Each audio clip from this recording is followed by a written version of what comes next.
2025 নতুন বছর, নতুন সিরিজ, নতুন ফুডকা। এবার আমরা নতুন বছরে শীতকালে গুড়ের সন্ধানে এসছি কলকাতার থেকে 2.5-3 ঘন্টা দূরে। জায়গাটা এই এক মিনিট, এই ক্লিপটা এখানে কে দিল? এডিটার কই? এটা এখানে নয়, ওটা কলকাতায় শুরু হওয়ার কথা। ঠিক ক্লিপ দাও, আউট।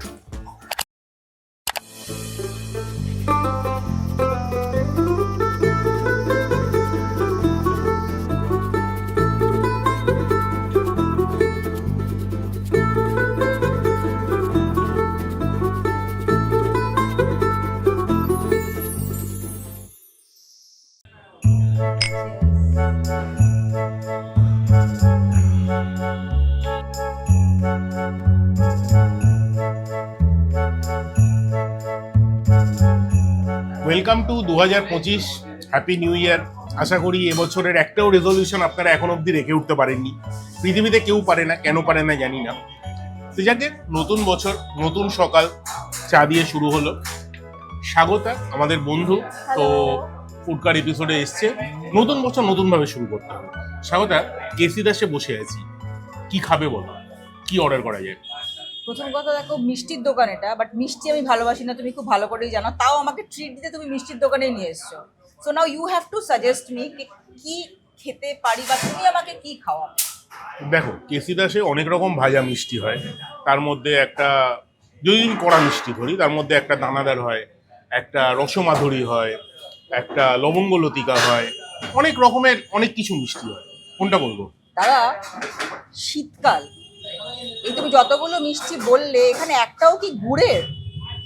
মানে গুড়ের নতুন যেটা, গুড়ের মানে মিষ্টি খাবে? হ্যাঁ, শীতকাল কলকাতা, মানে বেঙ্গলের তো মানে এটাই সব থেকে গুড়ের মিষ্টি। আমাদের দোকানটা এরা রেডি করুক, ততক্ষণ গুড়টা নিয়ে আসি, চলুন।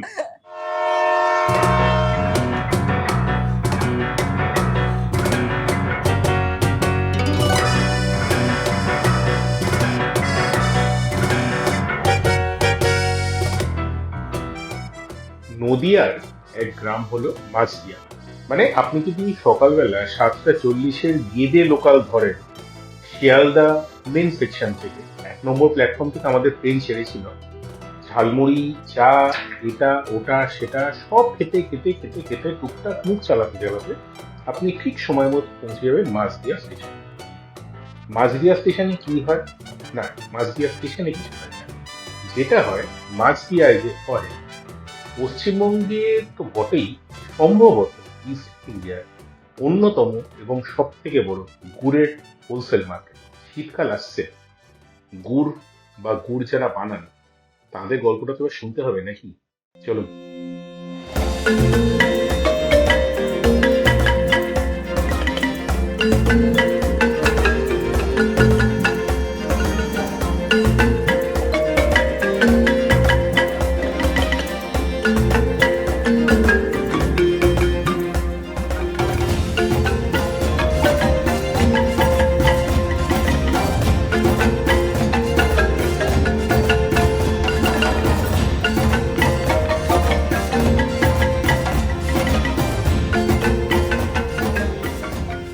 আপনারা যে বলেন না যে শহরে ভালো গুড় পাওয়া যায় না, ভালো গুড় আর খারাপ গুড় বা চিনি মেশানো গুড়, এটা কি সত্যি? হ্যাঁ, এটা সত্যি। কিন্তু শহরে তো ভালো গুড় পাওয়া যাবে। শহরের গুড়টা তো গ্রাম থেকেই যাচ্ছে।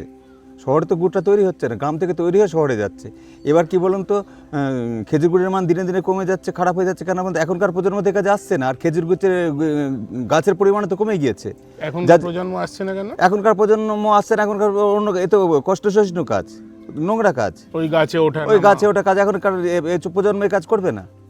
যার জন্য এই কাজে আসছে না, বাইরে বাইরে চলে যাচ্ছে, রিল্যাক্সে কাজ করছে, অন্য কাজে চলে যাচ্ছে, এই কাজে এনগেজ হচ্ছে না। আমি করছি, আমি করবো, এই শেষ। আমার পরবর্তী প্রজন্ম, আমার ছেলে, এরা এই কাজে আসবে না। এটা কি মানে সবার ক্ষেত্রেই? সবার ক্ষেত্রেই তাই। তার মানে একটা সময় শেষ হয়ে যাবে। খেজুর গুড় বলতে কি জানবে না পরবর্তী প্রজন্ম। মানে নলেন গুড়, খেজুর না গুড়? না না, এমন একটা সময় আসবে আগামী 10-15 বছরের মধ্যে, আমার মানে ব্যক্তিগত নলেজে যে বলে মনে হয় বন্ধ হয়ে যাবে। এটা ইন্টারেস্টিং। মানে আমি জানি না আজ থেকে বছর 10 পরে গুড় আদৌ থাকবে। হ্যাঁ হ্যাঁ, এটা কিন্তু আপনাকে আমি বললাম কিছুক্ষণ আগে। 10-12 বছর পরে হয়তো থাকবে না। তার কারণ কি বললাম না, এই যে দেখছিলেন গুড় জাল দিচ্ছে, উনিই করছে, ওনার ছেলে হয়তো কাজে আসবে না। বুঝতে পারছেন? আমরা জানি না ভবিষ্যতে গুড়টা খেতে পারবো কিনা। হুম হুম হুম। আপাতত যেটা করতে পারি, আমি নিজে গুড়টা খেতে পারি। সেটা চলেন খেতে সেখানে হবে। গুড় খাওয়াবে, চলো। চলো। রূপকথায় বলে আজ থেকে প্রায় 10 থেকে 12,000 বছর আগে মানুষ দুটি জিনিস আবিষ্কার করেছিল। এক, আখের রস। দুই, মৌচাক বা মধু। এবার আখটাকে প্রথমে চিবিয়ে খাওয়া হতো, তারপরে ছেঁচে রস বের করা হতো। কিন্তু টিপিক্যাল যে গুড় জিনিসটা, গুড় কিন্তু আমাদের ভারতবর্ষের বা বাঙালিদের প্রবাবলি রূপকথা ওয়াইজ নয়, মেসোপটেমিয়ানরা প্রথম গুড় তৈরি করে আজ থেকে প্রায় অন্তত 5-7 হাজার বছর আগে, এবং তাদের থেকে ভারতবর্ষে গুড় জিনিসটা আসে। নোলেন গুড় যখন তৈরি হয়, প্রতিদিন বিকেলবেলা শিউলি বলা হয়, তাদের নাম হচ্ছে শিউলি। শিউলি মানে কি, তারা গাছে ওঠেন, খেজুর গাছে, শেকল বা ছালটা কাটেন, দিয়ে একটা হাঁড়ি সেখানে লাগিয়ে দেন। সারা রাত গাছের যে রস, সেই রসটা ওই কলসিতে জমা হয়। সকালবেলা সেটাকে নামানো হয়, জাল দেওয়া হয়, তৈরি হয় গুড়। আমি যেটুকু শুনেছি, সত্যি মিথ্যে আপনারা বলতে পারবেন। ফার্স্ট কাট যে গুড়টা, গাছ থেকে নামানো রসের যে প্রথম যে গুড়টা, সেটাকে বলা হয় পয়রা গুড়। খানিকক্ষণ রেস্ট দিয়ে যেটা হয় সেটাকে বলা হয় জিরেন গুড়। জিরানো, রেস্ট দেওয়া, জিরেন গুড়। তারপরে হচ্ছে নোলেন গুড়। এবার নোলেন গুড় যে জিনিসটা না, সেটাকে সিনেমার ভাষায় খুব ভালোভাবে দেখানো হয়েছিল। সওদাগর বলে বিগ বির একটা সিনেমা ছিল, সেটায় অমিতাভ বচ্চন, নূতন, গুড় জাল দেওয়া হতো, মানে আখের রস জাল দেওয়া হতো, এবং কতটা জাল দিলে কত স্ট্রিংস তার ঘনত্ব আসবে তার উপর ডিপেন্ড করছে গুড়টা কীরকম। নোলেন গুড় কিন্তু একটু ওস্তাদের কাজ, মানে কতটা হলে কাঁচা থাকবে, পুরো হবে না, কতটা হলে পুড়ে যাবে, that is a very very very difficult game. আমাদের কাছে যেটা দরকার সেটা হচ্ছে গুড়টা খাবো কী দিয়ে। সন্দেশে তো ডেফিনেটলি গুড় লাগে, গুড়ের সন্দেশ, গুড়ের মোয়া আমরা সারাক্ষণ খেয়ে যাচ্ছি। গ্রামের দিকে আমরা যেখানে আছি সেখানে গুড়টা খাওয়া হয় মুড়ি দিয়ে। গুড়টা পাক দেওয়া দেখুন, ভালো লাগছে দেখতে।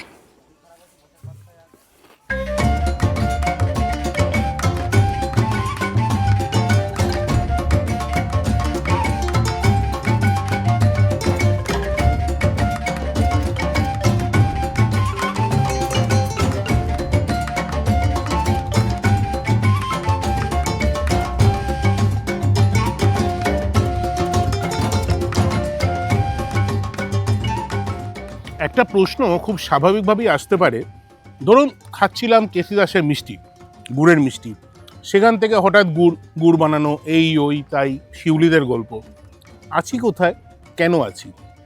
আমরা এই মুহূর্তে আছি মাঝদিয়া বলে একটি জায়গায়। কলকাতার থেকে ট্রেনে ধরুন 2.5 ঘন্টা, 3.25 ঘন্টা গেদে লোকাল, সকালবেলা 7:40 ছাড়ে, 10:15 নাগাদ পৌঁছয়। সেখান থেকে অটোতে মিনিট 20 শ্যামনগর বলে একটি গ্রাম আছে, গ্রাম মানে বর্ধিষ্ণু গ্রাম। এবার সেখানে গুড় তৈরি হচ্ছে এবং আমরা সেখানে গুড়ের শ্যুটটা করতে এসেছি। পুরো পঞ্চায়েতের সিন, ডিসি পঞ্চায়েত ধরে রাখতে পারেন। দ্য ইন্টারেস্টিং পার্ট ইজ, এখন সূর্য নামছে, সন্ধে হচ্ছে, সবাই ঘরে ফিরছে, আমরাও একটু পরে হোটেলে ফিরবো। কালকে ভোরবেলা মাঝদিয়ায় প্রতি উইকেন্ডে পশ্চিমবঙ্গের তো বটেই, ভারতের অন্যতম বৃহত্তম গুড়ের হোলসেল হাট বসে। বিভিন্ন ধরনের চাষিরা আসেন, বিভিন্ন মাপের, বিভিন্ন কোয়ালিটির গুড় নিয়ে, এবং সেখানে একটা হোলসেল কেনা বেচা হয়। একটু হোলসেল কেনা বেচা দেখবো না? এটাও হতে পারে। শেষ করি, হোটেলে যাই, বাকি কালকে ভোরবেলা দেখা হচ্ছে। আমরা গ্রামে যেটা মিস করে যাই বেশিরভাগ সময় শুট করতে এসে অ্যাটলিস্ট, সেটা হচ্ছে গ্রামের একটা সহজ সাধারণ স্বাভাবিক জীবনযাত্রা। ধরুন চাল ধুয়ে খই বানানো হচ্ছে বা কোথাও খড় কাটা হচ্ছে, আমাদের অভ্যস্ত নাগরিক চোখে সেটা দেখতে কিন্তু বেশ লাগে। পঞ্চায়েত সিরিজটা আমরা টিভিতে বহুবার দেখেছি, কিন্তু কখনো নিজেরা কি গ্রামে গিয়ে ট্রাই করেছি? থাকতে বলছি না, অ্যাটলিস্ট ঘুরে আসতে বা এক্সপিরিয়েন্স করতে।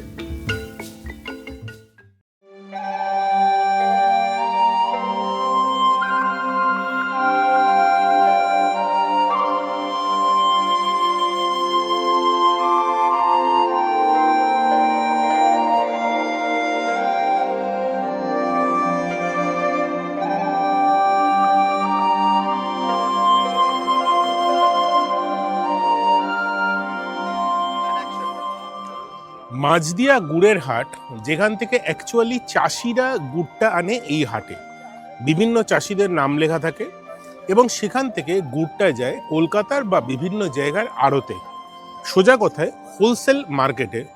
অনেকে আছেন যারা আড়তদাররা ডাইরেক্টলি রিটেল মার্কেটে না ছেড়ে মিষ্টির দোকানে বলুন বা কোথাও পাঠিয়ে দেন। মাঝদিয়ার গুড়ের হাট প্রতি উইকেন্ডে বসে, বুধবার রবিবার, সপ্তাহে 2 দিন। দেখার জিনিস, এক একজন আড়তদার মোটামুটি কিন্তু ধরুন 8 থেকে 10 কুইন্টাল গুড় বিক্রি করেন। Huge huge number. রাস্তা দিয়ে লোকজন লাইন দিয়ে দাঁড়িয়ে থাকেন হাটে ঢোকার জন্য, চাষিরা। সেখানে আড়তটা বসে।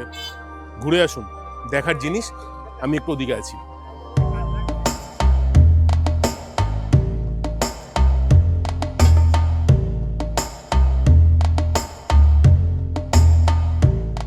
কোন মাস থেকে হয় এটা? কার্তিক মাস থেকে ফাল্গুন মাস।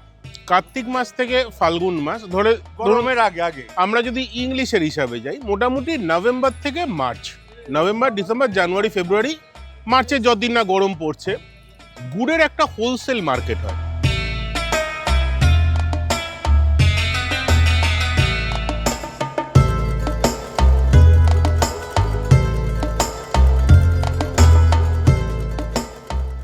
একটা আসল ভালো গুড়, চিনি ছাড়া, কত দাম? চিনি ছাড়া গুড় হবে না। চিনি ছাড়া গুড় হবে না? চিনি চাষিকে দিতেই হবে, আচ্ছা, নাহলে এই সারা মাইজদের মধ্যে আমরা এক গাড়ি গুড় পাবো। এক গাড়ি গুড় পাবেন না? পাবো না, হবে কোথায়? আচ্ছা, চিনি কম বেশি দিতেই হবে, তবে কম আর বেশি। যেমন রাস্তার উপরে যে গুড় বিক্রি হচ্ছে, হুম, সেটা ওই কলকাতাতে বাবুরা আসছে, বলছে যে গুড় কিনে নিয়ে যায়, পুরো চিনিগুলো কিনে নিয়ে যায়। আমাদের এখানে যে কটা আমরা এখানে এই মাঠের মধ্যে মাল ঢেলি, তারা বাঁধার চাষিদের কাছে গুড় নেই।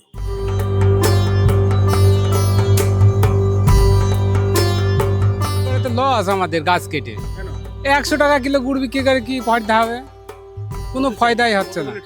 মিনিমাম 130 টাকা তো বটেই, আবার একটা ভারী আছে 30 টাকা, সেটা বাদ যাচ্ছে। তাহলে আমাদের এই কিলো পড়ে যাচ্ছে 80 টাকাও নাই। বুঝছো? ব্যবসা করে বুঝে এটা আমাদের ব্যবসা নাই তো, এটা তো আমাদের চাষের জিনিস। কিন্তু চাষ করে তো গাছের গুঁড়া কাটতে হবে দেখছি, এই গাছ কেটে আর গাছের ঝুলি কি লাভ? কোনো ফায়দাই নেই। বিক্রি হয়ে যাবে, কমাই লাভ। গলায় পা দিয়ে কিনবে, যে ভাড়ার দাম 300 হয়তো 250 দিতে হবে, এইটাই হবে।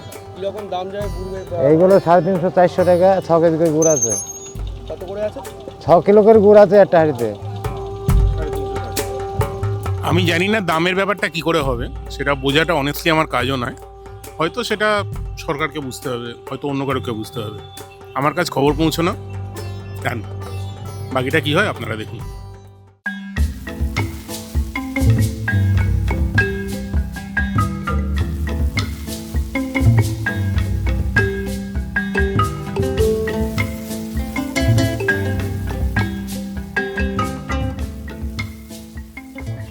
আরে কেমন আছো? ভালো। তুমি? তুমি চিনতে পারছো না আমাকে? না মানে ওই কি? মন্দারমণিতে? ও হ্যাঁ, লাফাচ্ছিলে জলে? ইয়েস, লাফাচ্ছিলাম। এখানে কি করছো? মাছদিহা খুব ফেমাস গুড়ের হাট, তাই দেখতে চলে এলাম। তুমি? আমি শুট করতে এসেছি, যা করি। হাটটা ঘুরেছো? না, এই ঘুরছি আর কি। চলো চলো ঘোরাই। ওকে, কি মজা, চলো।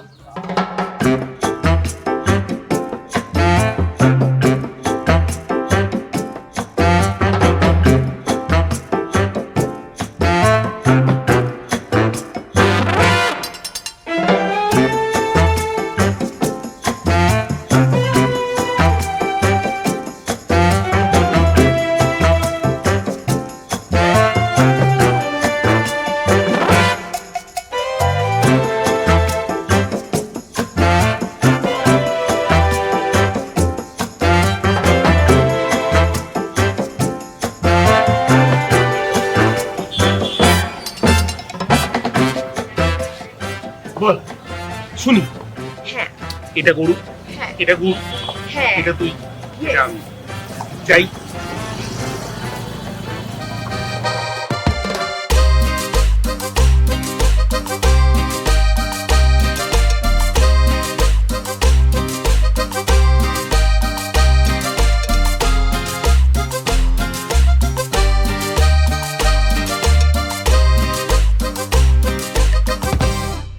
দাসের যদি মিষ্টির কথা বলি, এই কটা হচ্ছে নামকরা। এটা অমৃত কুম্ভ, আই উড সাজেস্ট খাও। হ্যাঁ কুম্ভ কলসির মতো দেখতে, ভেতরে আবার ভেতরে গুড়। গুড়। নর্মাল সময় ছানার পায়েস থাকে, এমনি আচ্ছা। সময় গুড় থাকে, টক করে ধরে মুখে পুড়তে হবে।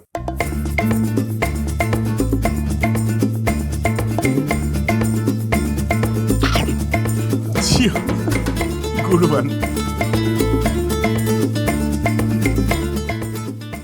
অমৃত কুম্ভর সঙ্গে যদি অন্য কোনো মিষ্টির কথা কেসি দাসের বলতে হয়, সেটা ডেফিনেটলি হচ্ছে কেসি দাসের ছানার পায়েস।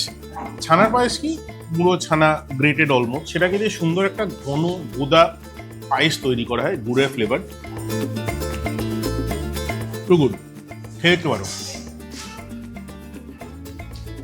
মিষ্টি খুব বেশি খাও না আমি জানি, কিন্তু এটা অ্যাকচুয়ালি মানে ভালো হয়েছে, মিষ্টি খাই না, বাট তাও আমি বলবো অ্যামেজিং, অ্যাকচুয়ালি ভালো খেতে।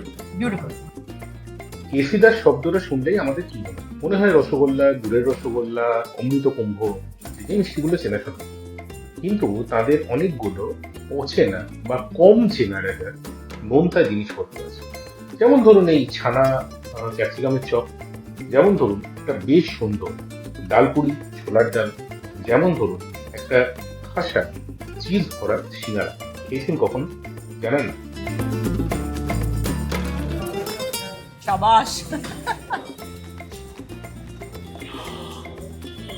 এইটা হয়ে গেছে।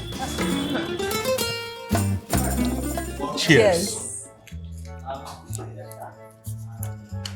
দেখুন, নতুন বছর 2025, আমাদের খাওয়া দাওয়া ঘোরাঘুরি সব চলতে থাকবে। বুঝতেই পারছেন কেসি দাসের আমন্ত্রণে এসেছিলাম। ফুডকার 2025-এর প্রথম শুটটায় লুকোনোর মতো কিছু নেই, যাইয়া বলে থাকি। মুদ্রা গল্পটা হচ্ছে, গুড়ের যে বাজারটা আপনাদের দেখালাম, আমাদের কলকাতা শহরের বেশিরভাগ গুড় কিন্তু সেখান থেকে আসে। মাছদিয়া বিরাট বড় একটা গুড়ের মার্কেট। বাকি এখানে আপনারা গুড়ের মিষ্টি খান, গুড় চলে গেলে এমনি মিষ্টি খান। নোনতার সম্ভার দেখালাম, যে অত রকম নোনতা হয়, যে জিনিসগুলো আমরা খুব একটা জানি না কেসি দাসে দেখানো হয়। আর কি খেতে পারি, আর কি করতে পারি, এখানে আপনারা কোনটা পছন্দ করেন জানান, কমেন্ট করুন, লাইক করুন, শেয়ার করুন, সাবস্ক্রাইব করুন। দেখা হচ্ছে স্বাগতম। Thank you so much for coming. Thank you for having me. আর সবাইকে আমিও বলবো যে দো আমি মিষ্টি একদম ভালোবাসি না, বাট আমার যখন এত ভালো লাগলো, আপনাদেরও ডেফিনেটলি ভালো লাগবে। সো প্লিজ ডু ভিজিট কেসি দাস। বাকি পরের এপিসোডে সঙ্গে থাকবেন। টাটা।